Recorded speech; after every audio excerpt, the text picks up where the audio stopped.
اکثر لوگ خواب میں سانپ دیکھتے ہیں اور بار بار بھی دیکھتے ہیں اور بعض اوقات کبھی کبھار ان کو نظر آتا ہے۔ یاد رکھیے، خواب میں سانپ دیکھنا جو ہے یہ ایک بہت ہی ایسی خاص چیز ہے کہ انسان کو توجہ کرنی چاہیے، سوچ و فکر کرنی چاہیے۔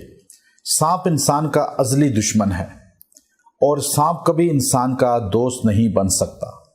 جنت سے نکالنے کا جو ذریعہ بنا ہے انسان کو، وہ شیطان بنا ہے، لیکن شیطان جو جنت میں گیا ہے وہ سانپ کے منہ میں داخل ہو کر گیا ہے، اور جنت میں اس نے جا کر سانپ کے ذریعے داخل ہوا اور انسان سے دشمنی کر کے انسان کو، ہمارے والد آدم کو جنت سے زمین پر اتارا۔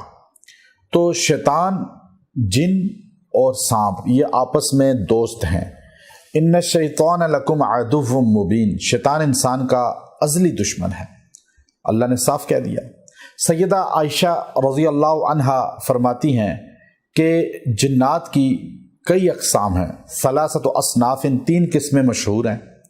پہلی قسم بیان کی، دوسری بیان کی، اور تیسری جو آپ نے بیان کی وہ یہاں مقصود ہے بتانی۔ حدیث کے اندر ہے یہ کہ آپ نے فرمایا حیات او کلاب، کہ جنات جو ہے وہ شیطان ہمیشہ سانپ اور کتے کالے کی شکل میں آتے ہیں۔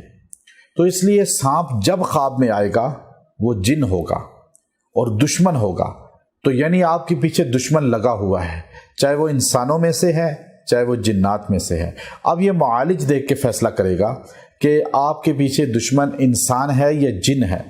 لیکن من الجنت والناس، تو قرآن میں اللہ نے کہا انسان شیطان ہے، جنوں میں سے بھی انسانوں میں سے بھی۔ تو آپ کو خواب میں اللہ سگنل دے رہا ہے کہ آپ کا دشمن ہے کوئی۔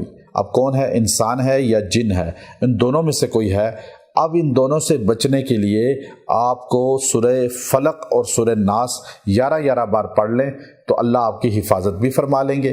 اور خواب میں جب بھی آپ کو سانپ نظر آئے تو آپ سمجھ جائیں کہ آپ کے پیچھے کوئی نہ کوئی دشمن لگا ہوا ہے۔ اور زیادہ اس میں جو مضبوط ہوتا ہے قول، وہ جنوں میں سے آپ کا کوئی دشمن ہے، اور انسان بھی دشمن انسان بعض اوقات ہوتے ہیں۔ تو اللہ تعالیٰ آپ کی حفاظت فرمائیں۔ جب بھی ایسا خواب دیکھیں جو بھیانک ہو، شریر ہو، تو آپ آنکھ کھلتے ہی ڈرنے کے بجائے لیفٹ سائڈ، الٹی سائڈ ہلکا سا تھوک کے اعوذ باللہ من الشیطان الرجیم پڑھ لیں۔ اس خواب کی تعبیر رک جائے گی، وہ ہوگا نہیں پھر، اور وہ آپ کو نقصان نہیں پہنچے گا۔ یہ طریقہ نبوت ہے اور یہ ہمارے نبی کا سکھایا ہوا طریقہ ہے۔ اور جب خواب ایسا دیکھیں لوگوں سے یوں کثرت سے بیان نہ کریں بلکہ سکوت اختیار کریں، اور یہ ہمارا عمل کریں جو سورہ فلق ناس کا بتایا اور اعوذ باللہ کا بتایا۔ انشاءاللہ اس خواب سے آپ کو کوئی نقصان نہیں ہوگا اور آپ کو کوئی تکلیف نہیں پہنچے گی۔ وآخر دعوانا ان الحمد للہ رب العالمین۔